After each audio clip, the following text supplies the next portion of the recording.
Hello. അപ്പൊ ഗീതാ ഗോവിന്ദം promo സത്യം പറഞ്ഞാൽ ഭയങ്കരമായിട്ട് കരയിപ്പിക്കുന്ന ഒരു പ്രൊമോ തന്നെയാണ്. നിങ്ങൾ കാണുമ്പോൾ അത് മനസ്സിലാവുന്ന വെച്ചാൽ നമ്മുടെ വിജയലക്ഷ്മി അമ്മ ഇനി ജീവനോട് തിരിച്ചു വരുമോ ഇല്ലയോ എന്നുള്ളൊരു കാര്യം നമുക്ക് പ്രേക്ഷകർക്ക് മുന്നിൽ ഒരു വലിയ ചോദ്യം ചിഹ്നം തന്നെയാണല്ലേ. അപ്പൊ നമ്മുടെ ഗോവിന്ദ് തന്റെ ഉള്ളിൽ ഒളിപ്പിച്ച ആ ഒരു സ്നേഹം നമ്മുടെ അമ്മയുടെ അടുത്ത് പ്രകടിപ്പിക്കുന്ന ഒരു നിമിഷങ്ങൾ തന്നെയാട്ടോ. നമ്മുടെ വിജയലക്ഷ്മി അമ്മയെ നമ്മുടെ ഓപ്പറേഷൻ തിയേറ്ററിലോട്ട് കൊണ്ടുപോകുമ്പോൾ അമ്മയുടെ കൈ പിടിച്ചിട്ട് അമ്മയെ തിരികെ വരണം അമ്മ എന്നിങ്ങനെ പറയുന്ന ഒരു നിമിഷം ഉണ്ട് കേട്ടോ. ഭയങ്കരമായിട്ട് നമ്മുടെയൊക്കെ ഹൃദയങ്ങളെ കൊള്ളിക്കുന്ന ഒരു നിമിഷങ്ങൾ തന്നെയാട്ടോ അത്.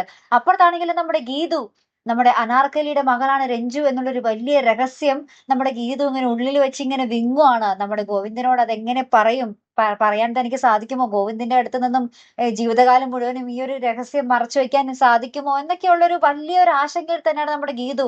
ഒരു വശത്ത് നമ്മുടെ അമ്മയുടെ ഇങ്ങനെ ഈ ഒരു അവസ്ഥയിലായതിന്റെ സങ്കടം, മറുവശത്ത് ഇങ്ങനത്തെ ഒരു രഹസ്യം മനസ്സിൽ ഒളിപ്പിക്കുന്നതിന്റെ സങ്കടം. എനിക്ക് തോന്നുന്നു ഏറ്റവും വലിയ നിസ്സഹായ അവസ്ഥയിൽ ഇപ്പോൾ ഗീതു ആണുള്ളതെന്ന്. അപ്പുറത്താണെങ്കിൽ രഞ്ജു ഭയങ്കരമായിട്ട് പൊട്ടിക്കരയുന്നു. രഞ്ജുവിനെ ആശ്വസിപ്പിക്കാനാവാതെ നമ്മുടെ ഗീതു എല്ലാം കൊണ്ടും വലയുന്നു.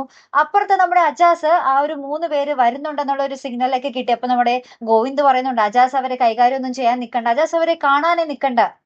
അവര് 3 പേരും അവിടെ എത്തുമ്പോൾ തന്നെ അവരെ അവിടെ ലോക്ക് ചെയ്തിട്ട് നിങ്ങൾ അവർണികയുമായിട്ട് ഇങ്ങോട്ട് പോന്നോളണം എന്നൊക്കെ പറഞ്ഞ് നമ്മുടെ ഗോവിന്ദ് അവിടെ ഓർഡർ ഇടുകയാണ്. അപ്പൊ ആകപ്പാടെ മൊത്തത്തില് ഭയങ്കരമായിട്ടുള്ള ഒരു സീനുകളാട്ടോ. അപ്പുറത്ത് നമ്മുടെ രാധികാമ്മയുടെ മുഖം മൂടി അഴിയാൻ പോകുന്നു, ഇപ്പുറത്തെ സ്വന്തം അമ്മ ജീവനോട് മല്ലിട്ട് നിൽക്കുന്നു. അങ്ങനത്തെ ഭയങ്കരമായിട്ടുള്ള ഒരു നിമിഷങ്ങളാട്ടോ കൂട്ടുകാരെ നമ്മുടെ ഗീതാ ഗോവിന്ദത്തിൽ നമുക്ക് കാണുവാൻ സാധിക്കുന്നത്. എന്തായാലും നമ്മുടെ വിജയലക്ഷ്മി അമ്മയ്ക്കൊന്നും സംഭവിക്കാതിരിക്കട്ടെ അല്ലെ പ്രേക്ഷകർ. എന്തായാലും കാത്തിരുന്ന് തന്നെ കാണാം. അപ്പൊ അടുത്തൊരു വീഡിയോ വരുന്നത് വരയ്ക്കും ഗുഡ് ബൈ.